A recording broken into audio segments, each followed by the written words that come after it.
안녕하세요. 오늘 저희는 청취자분께서 보내주신 국내 보험업계 관련 최신 기사들을 좀 살펴보려고 합니다. 보험 소식, 이게 좀 복잡하게 느껴질 수 있잖아요. 그래서 오늘 저희는 그 핵심적인 변화의 흐름을 딱 짚어드리고요. 또 이제 발음이 조금 어려운 용어들도 쉽게 푸는데 좀 집중해 볼까 합니다. 네, 오늘 자료들 쭉 보니까요. 이 보험업계가 기술 혁신이라든지 또 인구 구조 변화, 그리고 사회적 요구 같은 이런 큰 흐름에 어떻게 대응하는지가 잘 보이더라고요. 뭐 AI 도입부터 시작해서 새로운 상품 트렌드, 또 세금 문제나 ESG 경영까지. 이런 변화들 속에서 진짜 주목해야 할 점들을 좀 깊이 있게 들여다보겠습니다. 좋습니다. 그럼 먼저 역시 기술 혁신, 그 인공지능 AI 이야기부터 시작해 볼까요? 뭐 삼성화재나 DB손해보험 같은 여러 회사들이 상담 보상 심사, 서류 처리 이런 데 AI를 아주 활발하게 쓰고 있다면서요. 네, 맞아요. 특히 그 AI OCR 그러니까 AI OCR이라고 하죠. 이 문서 자동인식 기술 덕분에 업무 속도, 정확성 이게 다 확 올라갔다고 하네요. 그렇죠. 우리금융 같은 경우는 뭐 은행뿐 아니라 증권, 보험까지 다 하는 그 유니버설 뱅킹 있잖아요. 거기서도 AI 역할이 점점 커지고 있고요. 근데 여기서 좀 흥미로운 점이 뭐냐면요. 해외는 AI가 거의 뭐랄까 디지털 직원처럼 자율적으로 일하는 수준까지 갔는데 국내는 그 만분리 규제에 있잖아요. 내부망이랑 외부 인터넷망 분리하는 거요. 그것 때문에 사실 아직은 좀 도입 초기 단계라고 볼 수 있습니다. 망불리요. 그 규제 때문에 아직은 좀 제약이 있군요. 네. 그래도 이제 정부 차원에서도 AI 활용 지원책을 마련하고 있어서 앞으로 발전 속도는 더 빠르질 걸로 보입니다. 실제로 삼성화재 같은 경우는 에네핏 플러스라는 건강의 맛이죠. 그걸 통해서 비대면 진료, 그러니까 병원에 직접 안 가고 원격으로 진료받는 서비스까지 연계하기 시작했어요. 비대면 진료 연계까지요? 네. 만성질환 관리 같은 데는 정말 도움이 많이 될 것 같습니다. 기사 보니까 뭐 온톨로지니 기술 검증, POC, 또 로봇 프로세스 자동화, RPA 이런 용어들도 나오던데요. 예를 들어 그 RPA 이게 그냥 단순 반복 업무를 로봇이 대신 해주는 거. 뭐 그렇게 이해하면 될까요? 네, 정확합니다. 그걸로 이제 직원들은 좀 더 중요한 일, 가치 있는 일에 집중할 수 있게 되는 거죠.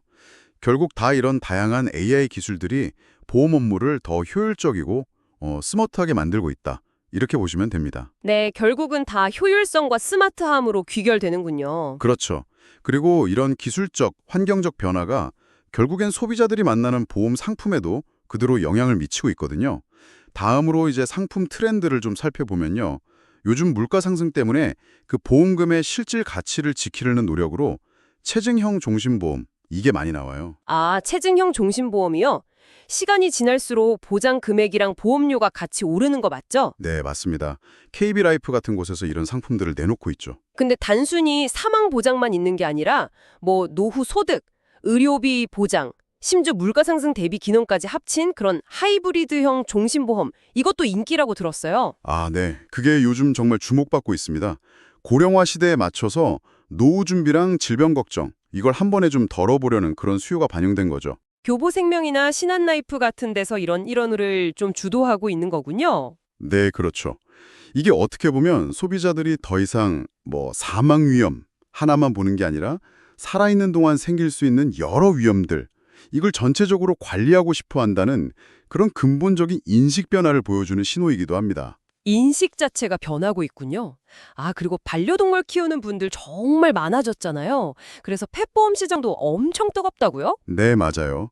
반려동물 보험 시장 경쟁이 아주 치열합니다. DB손해보험, KB손해보험, 현대해상, 다들 예방접종 지원이라든지 피부질환, 아니면 치과치료 보장 같은 각기 다른 장점을 막 내세우면서 가입자를 모으고 있죠. 정말 다양해지네요. 그런데 이런 긍정적인 변화 속에서 좀 부담스러운 소식도 있군요.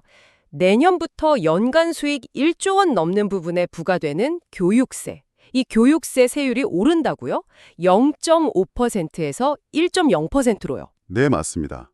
이게 삼성화재나 삼성생명 같은 아주 큰 대형사들한테는 세금 부담이 상당히 커질 수 있는 문제입니다. 정부 입장에서는 대형 금융사의 사회적 기여를 강화하려는 목적이겠지만 업계로서는 좀 부담이 커지겠네요. 그렇죠. 수익성 관리에 당연히 부담이 될 수밖에 없는 상황이죠. 이런 환경 속에서 또 한편으로는 ESG 경영, 그러니까 환경, 사회, 지배구조, 이걸 중시하는 경영활동에 힘쓰는 모습도 보입니다. 아, ESG 경영이요? 네.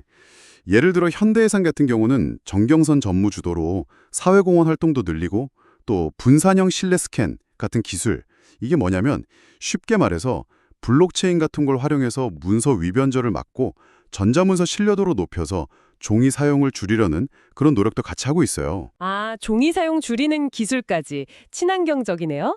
그 외 또 퇴직연금 시장에서요. 예전에는 확정된 연금을 받는 DB형이라고 하죠. 여기서 개인이 운용 성과에 책임지는 DC형이나 IRP, 개인형 퇴직연금 이쪽 비중이 늘면서 투자 성향이 좀 강해지고 있다는 점도 흥미로웠어요. 네, 그것도 중요한 변화죠. 그리고 삼성화재 소속 설계사분들이 업계 최고 수준인 블루리본 컨설턴트에 많이 뽑혔다는 소식도 있던데 역시 전문성이 중요하다는 걸 보여주는 것 같아요. 네, 맞습니다.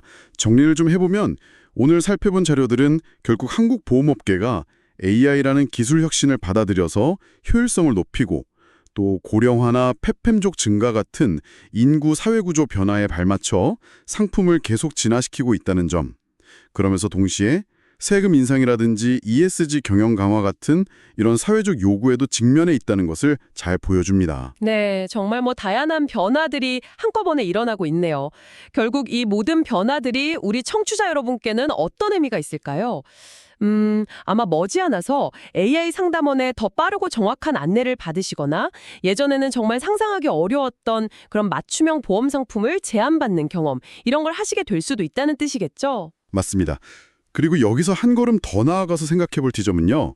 이런 기술 도입이나 상품 진화, 또 세금 부담 변화 같은 것들이 장기적으로 봤을 때 우리가 내는 보험료 수준이나 아니면 실제 받게 되는 보장의 범위에는 또 어떤 영향을 미치게 될까 하는 점일 겁니다.